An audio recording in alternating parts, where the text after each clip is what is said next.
Decidimos que vamos a hacer 3 elecciones en el orden siguiente: presidencial en primer lugar, regional en segundo lugar y local en tercer lugar. La elección presidencial para el 7 de octubre, la elección regional en el mes de diciembre, la elección local en el mes de abril del año 2013. El compromiso de este poder electoral es el de siempre: trabajar apegados a la Constitución y a la ley. La democracia en Venezuela es más que una forma de gobierno. Las ciudadanas y ciudadanos participan más y con mayor conciencia en el ejercicio de sus derechos y de su soberanía. El incremento de la participación electoral evidencia la derrota de la abstención. Convierte a la democracia en un instrumento de transformación y lucha política, que rompe con los esquemas violentos con los cuales se dirimían diferencias o se imponían dictaduras en nuestros países. Desde los años 90 nos preguntamos quiénes somos, qué sistema político, qué sistema de participación y qué expectativas de participación política tenemos, qué tipo de sistema político necesitábamos para resolver la crisis de la discriminación, de la exclusión social y retomar un sistema de gobierno que diera respuesta nuevamente a los intereses del colectivo, cómo exigir o cómo participar del sistema político en términos de alcanzar y exigir nuestros derechos. Cerca del 20% de las personas mayores de 20 años estaban excluidas del registro electoral. Es decir, había una exclusión política de una gran parte de las venezolanas y los venezolanos. No podían ejercer sus derechos políticos. La Constitución de 1999 define una democracia que privilegia la participación y la consulta permanente a las ciudadanas y los ciudadanos. La nueva Carta Magna define un poder electoral para la construcción de una cultura política distinta, en defensa de la soberanía, la inclusión de las mayorías y el respeto de los derechos políticos de todas las ciudadanas y de todos los ciudadanos. Ya comienza a funcionar este poder electoral, se hace un cambio radicalmente opuesto a lo que el organismo electoral venía desempeñando. La democracia participativa y protagónica, la califica 2 veces. Eso significa que el énfasis de esta democracia está en el pueblo. El énfasis de esta democracia está en la participación efectiva. El ejercicio de la soberanía a través del sufragio se hace a través del poder electoral. O sea, ya de una vez, de una manera muy coherente y de una manera muy sólida, se establece el tipo de participación y le garantiza el tipo de democracia con un énfasis y la mirada puesta en la participación protagónica del pueblo, y a la vez, de una manera maravillosa, establece las vías a través de las cuales va a garantizar que eso efectivamente funcione y no quede como una letra muerta. El antiguo desprecio por el voto, manifestado en los altos niveles de abstención de las pocas personas que conformaban el registro electoral, fue consecuencia del declive que vivió el modelo político tradicional. Superar el rechazo al voto es un gran hito de la democracia venezolana de hoy. El Consejo Supremo Electoral, para aquel entonces, se limitaba básicamente a una relación formal de las actividades que el poder electoral estaba celebrando, lo que disparó la desconfianza sobre el árbitro electoral. Por eso es que el tema del registro electoral resulta muy importante, pues en la medida en que no haya estímulo hacia la población para el registro electoral, facilidades para inscribir a la población en el registro electoral, facilidades para la identificación ciudadana, la cedulación. Hay pocas posibilidades de modificar la correlación de poder en el sistema político si no participamos, pero si no tenemos un registro electoral, no es posible que se produzca una participación que dé lugar a cambios. Si no hay un estímulo por motivar a la participación política y concretamente en el ejercicio del voto, eso hace que los mismos grupos elijan a los mismos actores políticos y la posibilidad de cambio y la posibilidad de diversidad política no se produce. Si no estás inscrito en el registro electoral, tus derechos políticos no son ejercidos. ¿Cómo puedes pensar que puede haber un protagonismo si tú no le das oportunidad para ejercer el derecho al sufragio porque no estaban inscritos en el registro electoral? Y segundo, si estás inscrito en el registro electoral, no tienes centro de votación donde ejercer tu derecho. En el incremento de la participación subyace la voluntad de electoras y electores para ejercer su derecho y ser parte en un debate nacional. pero también implica un conjunto de acciones institucionales para hacer posible que quien desee votar pueda hacerlo efectivamente. Esa brecha odiosa que estaba en los 90 llegó a un 20%, hoy día nosotros lo hemos reducido casi al 0. Y eso lo hicimos masificando los puntos de actualización del registro electoral. Antes se hacían específicamente en las oficinas regionales del antiguo Consejo Supremo Electoral. Hoy día tenemos 1.300 puntos y los vamos a aumentar en caso de ser necesario. 1.300 puntos en las 1.118 parroquias que tenemos distribuidos en todo el país. No contentos con eso, cada vez que podemos seguimos profundizando y nos vamos a la casa de las electoras y los electores, sobre todo en los casos especiales, los adultos mayores, de las personas con algún tipo de discapacidad, en las zonas de difícil acceso donde se les hace prácticamente imposible movilizarse hasta los centros de actualización del registro electoral, y nosotros hacemos jornadas especiales para llegarles a todos y todas. Y eso es muy importante de resaltar porque, por supuesto, la población sigue creciendo. Entonces siempre tenemos, el esfuerzo siempre tiene que ser sostenido. No es que puedes cerrar la brecha y quedarte tranquilo, no, porque siempre tiene que ser sostenido y eso es lo que hacemos. Yo voy aprendiendo mucho de acá. He podido sentir el hervor democrático por la participación ciudadana y por el proceso en sí. Con los centros de votación se hizo un estudio inicial para ver cómo estaba la distribución y encontramos en esa distribución, cuando estudiamos el directorio de centros de votación, encontramos centros de votación fantasma. Habían centros de votación en motorhome, una cosa escandalosa. Había centros de votación a 37 kilómetros de la comunidad más cercana. Es decir, había gente que tenía que, cuando podía ejercer su derecho al sufragio, tenía que echarse unas caminatas, a veces hasta caminatas de 7 y 10 horas. En Caracas Caracas es un valle, estamos rodeados de montañas y en las montañas los sectores populares viven y están ubicados en esas montañas en su gran mayoría. Todos los centros de votación, todos, sin excepción, estaban en la zona de abajo, es decir, en toda la avenida principal.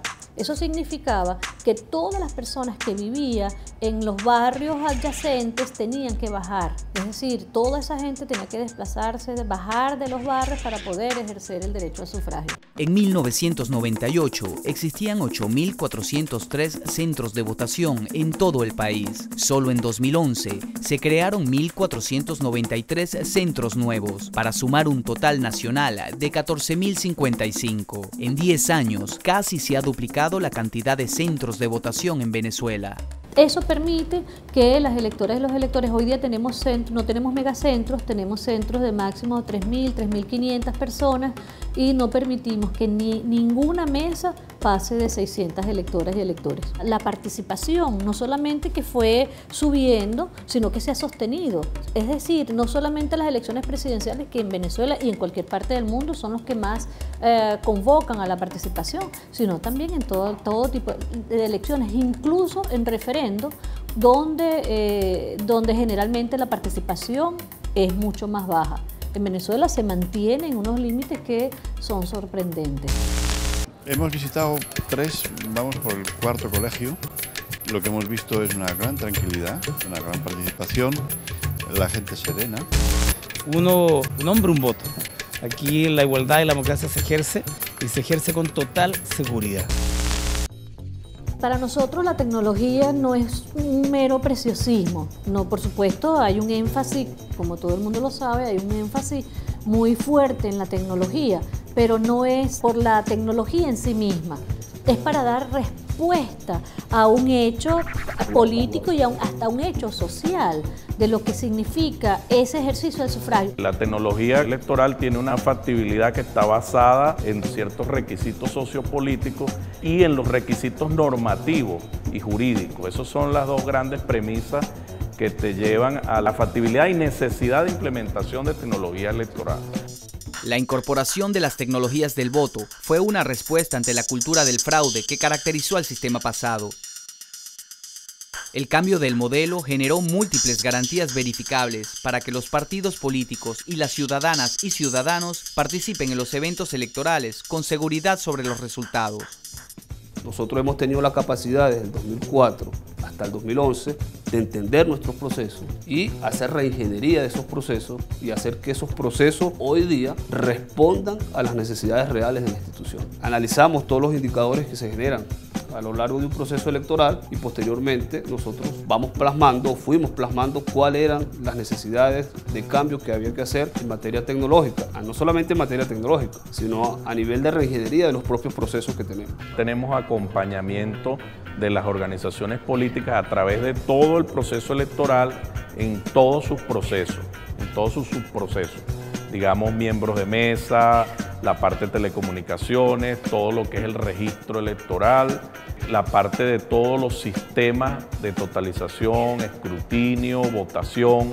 Toda esa parte de auditoría informática y de proceso se hace de manera preliminar con presencia de técnicos calificados de las organizaciones políticas. Y para cada una de esas auditorías, que como dije, no son una, ni son dos, ni se hacen el último día, se hacen desde que comenzamos a correr el cronograma electoral. Durante todos esos meses se hacen un montón de auditorías y después de cada auditoría tenemos un acta. Desde que comenzamos a auditar todo el tema o el sector de telecomunicaciones que está involucrado en la parte electoral, pues se ha acabado toda la fábula de que a través de las telecomunicaciones se podían cambiar los resultados electorales y hemos bajado notablemente los niveles de incertidumbre en ese sentido, así como todo el tipo de especulaciones políticas y mediáticas que había en esa materia.